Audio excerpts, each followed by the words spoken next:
Hello and welcome to Dining with Death. This episode is on our playlist, Dining with the Damned, where we discuss criminals who are sentenced to be executed, their crimes, and their last meal. Thanks for joining me. Today we are going to discuss John Wayne Gacy, sometimes called the Killer Clown. John Wayne Gacy was born March 17, 1942 in Chicago, Illinois. He was always overweight and not athletic, which bothered his father, who was an alcoholic and who was abusive to Gacy's mother and their children. We've talked before about how there are certain factors that seem to be very common in people who end up killing other people, and childhood abuse is one of those things. And here it is again showing up. Gacy recalls one occasion of being beaten bloody with a leather belt at age 4 and another occasion where he was struck so hard with a broomstick that he was knocked out. In 1949, at age 7, Gacy was abused by a family member and was also accused of abusing a young girl. And at this point, I should probably tell you this episode is probably not appropriate for children because we are going to be discussing some rather tough subjects. At age 9, Gacy began experiencing blackouts with seizures and was hospitalized several times for these episodes, but was never conclusively diagnosed. So again, we have another factor that we've discussed before in people who end up killing on top of childhood abuse, seems to be head injuries and childhood trauma, physical trauma, and we have that here too. Not saying I believe all of that, I don't think anybody knows for sure, but it's just interesting how often there are certain factors that show up over and over again. In 1962, at age 20, Gacy had a terrible fight with his father, and his father actually took the car keys away from Gacy, and it was a car that Gacy had worked for and had earned. So this made him very angry, and after he got the car keys back, I think he actually ended up stealing the car keys back. He disappeared and he went to Las Vegas. He found work with an ambulance service and then as a mortuary attendant at Palm Mortuary. He slept on a cot in a room next to the embalming room, and one night he crawled into a coffin with the body of a young teenaged boy. He did curl up next to the body and slept next to it, kind of holding it all night long. And the next day reports that he was so freaked out by his own behavior that he called his mother and asked if he could return home to Illinois.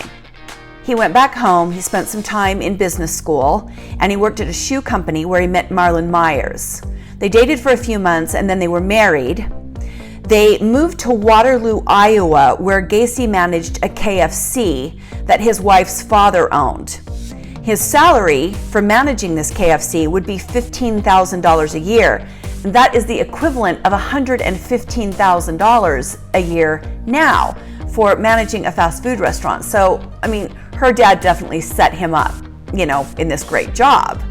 Gacy and his wife had a little home, and Gacy opened what he called a club in his basement with all the KFC employees. And they were, of course, teenagers. They would come over and drink alcohol and play pool, and he would show them inappropriate movies, things like that. So this guy is already an A1 creeper, and we're a few minutes into this.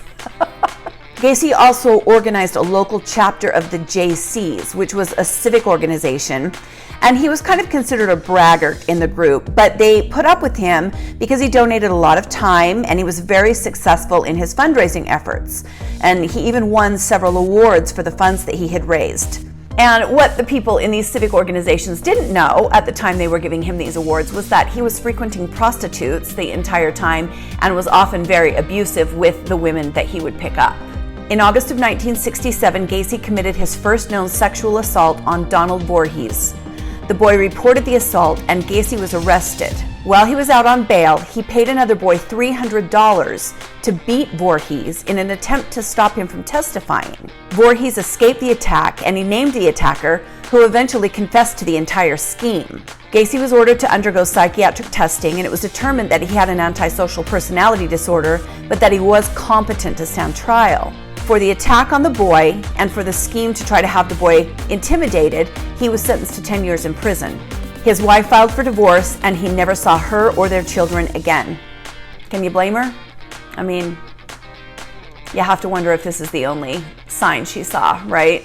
Oof. Gacy only served 18 months of the 10-year sentence he was given. It seems like on a lot of these older cases that we talk about, the guys are often given a long sentence. And so you're like, yes, good. And then they end up doing this much of it. So I don't know if that was a trend back then. I'm assuming, that's kind of what the situation was, because we see it happen so often with serious crimes, and they do a couple of years. While Gacy was in prison for only the 18 months of that 10-year sentence, his father died. And when he was released, he returned to Chicago to live with his mother. Almost immediately, he began preying upon young boys again. And when I say preying upon young boys, I mean molesting, abusing, beating them if they didn't comply. He would lure them to his home with promises of alcohol and then handcuff them and attack them and basically threaten them that if they went to the police, it would only get worse for them. And I guess he had, enough experience getting away with things like this where he felt confident he would continue to get away with it. And I guess I can see why.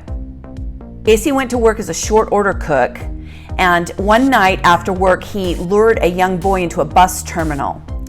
He assaulted the boy, and the boy reported the assault, but the state had to drop charges when the family did not return to testify against Gacy. We've seen this happen in cases before too. I know it's a pain to return to testify. You have to do it. You got to do it. With the help of his mother, Gacy bought the home at 8213 West Summerdale in Norridge that would become infamous. He became active in his local community, and his neighbors considered him friendly and helpful. Gacy then became engaged to a divorcee named Carol Hoff, and his mother moved out of the house so he could move Carol in.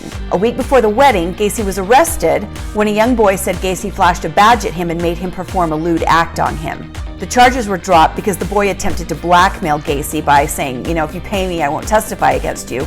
So that kind of shot his credibility, and then the charges were dropped. Gacy was actually a pretty decent businessman, and he formed a construction company that grew very quickly and was soon grossing over $200,000 a year. He would often proposition his workers for sexual favors in return for financial assistance. There are many stories of Gacy appearing at his home with black eyes and bruises, and he always had a story for his wife about how he'd been beaten or mugged on a business trip or while coming home, but that was never the case. He was being attacked by people that he was trying to assault. I also think it's important to talk about the fact that there are so many of these men that he attacked, but none of them felt comfortable going to the police because there was such a stigma associated with being attacked by another man in that way. And hopefully we've made some progress there, but I don't think we're there yet. Predators are in their own category, and they will attack whoever suits their predatorial need or want. And we just need to remember, it can happen to men too. Of course it can, and it does. Gacy continued attacking and assaulting young boys and young men, but for the reasons we've kind of talked about, he was never prosecuted. Gacy once again got involved in politics and became a member of the local Moose Club.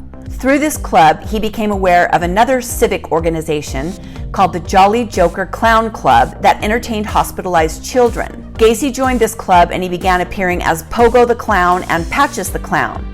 He performed as Pogo at many parties, political functions, charitable events, and children's hospitals. The creepy 70s strikes again.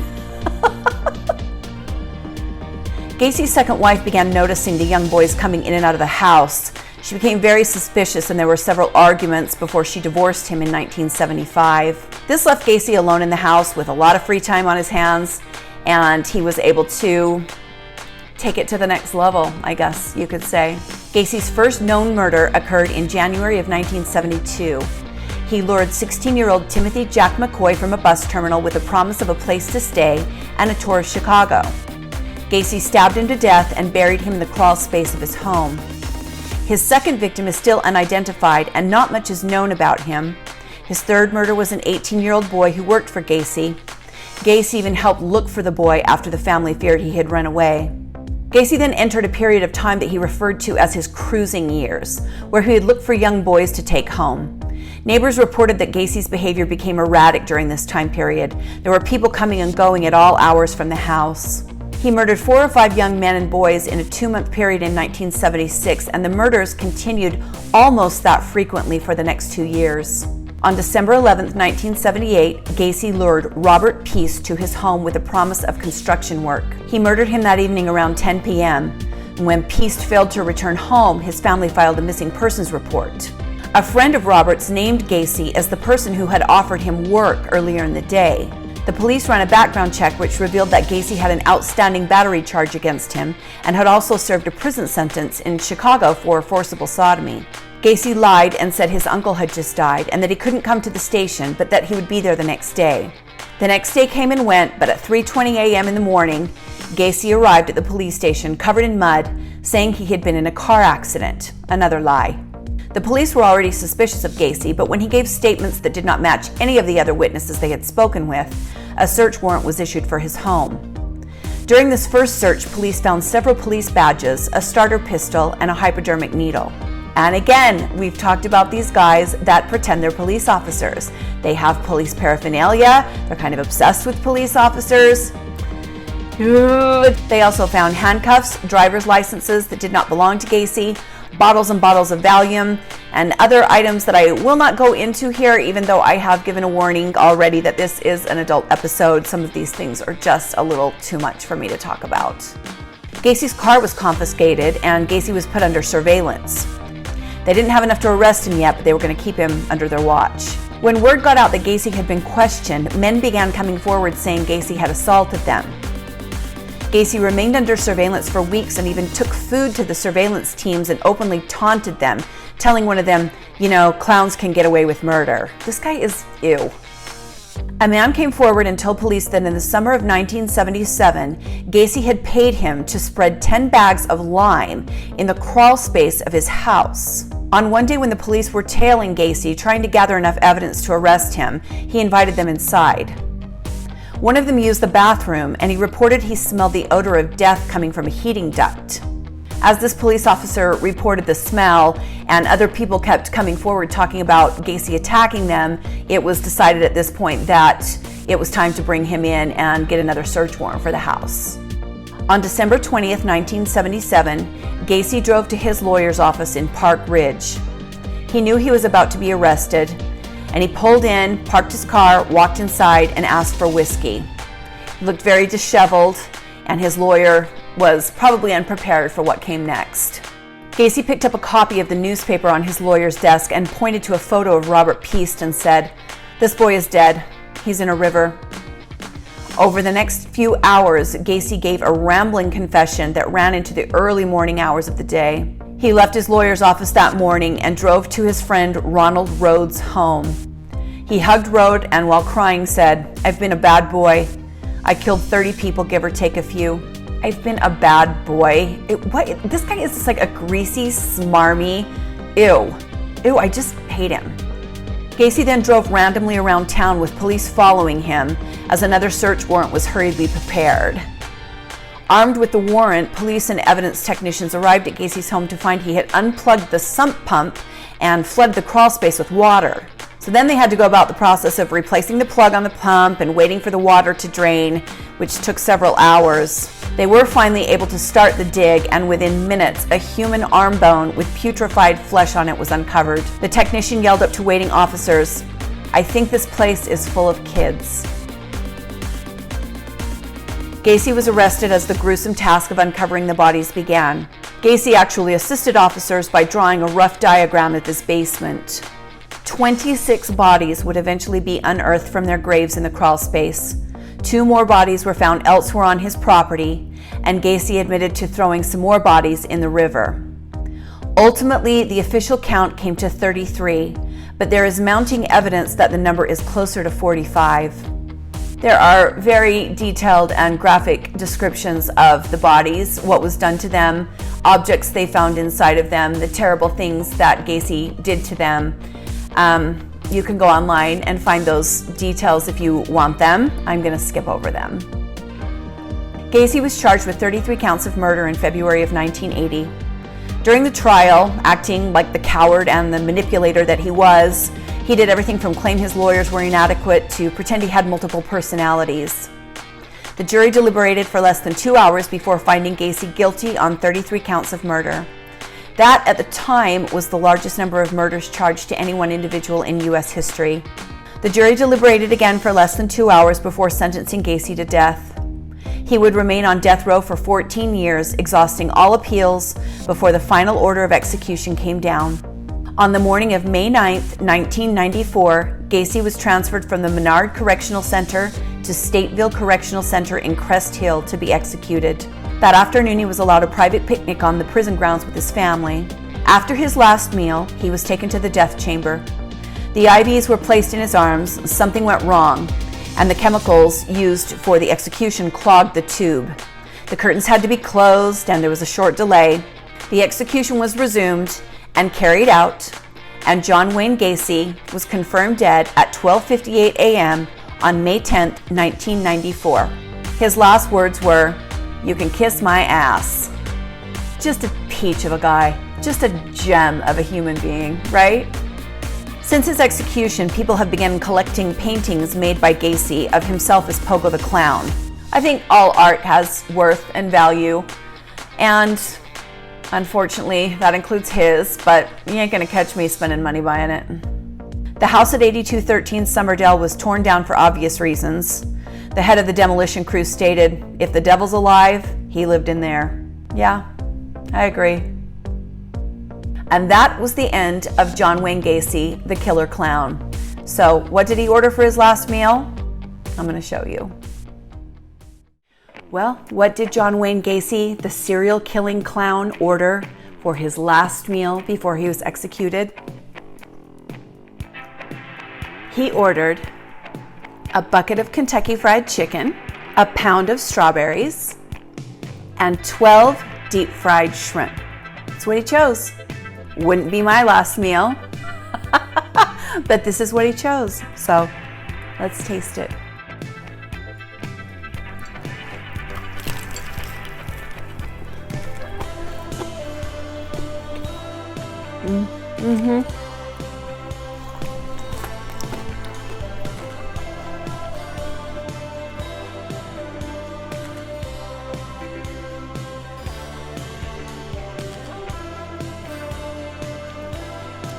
That's Kentucky Fried Chicken. It's consistent. It always tastes the same. I got the extra crispy because I like extra crispy. And I didn't kill anybody, so I can get what I want.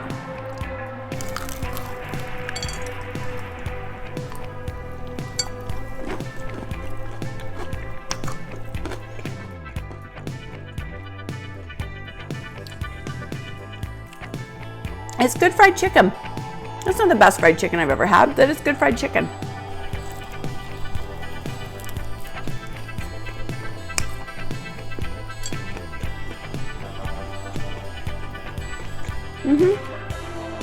And apparently when they order these last meals, they just get them served like on a metal tray like this. So I'm trying to be authentic. You know, some of the meals that we're gonna be doing won't even fit in the frame of the camera. This is one of the smaller ones, believe it or not. But I just served it on a little cookie sheet I have because apparently that's how it would come in the prison. A pound of deep fried shrimp. And I'm using cocktail sauce. It didn't say cocktail sauce, but again, I didn't kill 33 people. I can have cocktail sauce.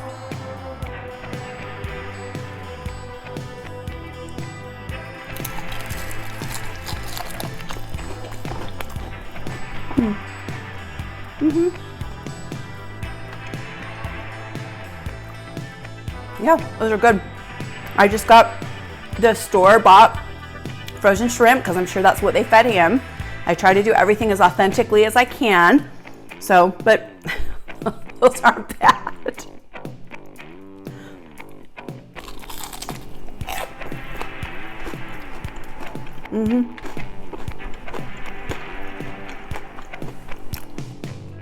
Yeah, it's good. I don't know why you would eat those without cocktail sauce. The cocktail sauce kind of makes it for me, but I am a sauce dipping queso, mayonnaise. I like my sauces. I like my hollandaise. I like my demi-glosses, and I also like my ranch dressing. So sue me, I like my sauce. And he ordered a pound of strawberries, and this is exactly 1 pound of strawberries. And apparently in the kitchen staff, they don't clean anything, they don't make anything fancy, they just give you exactly what you ask for. So this is exactly what he asked for.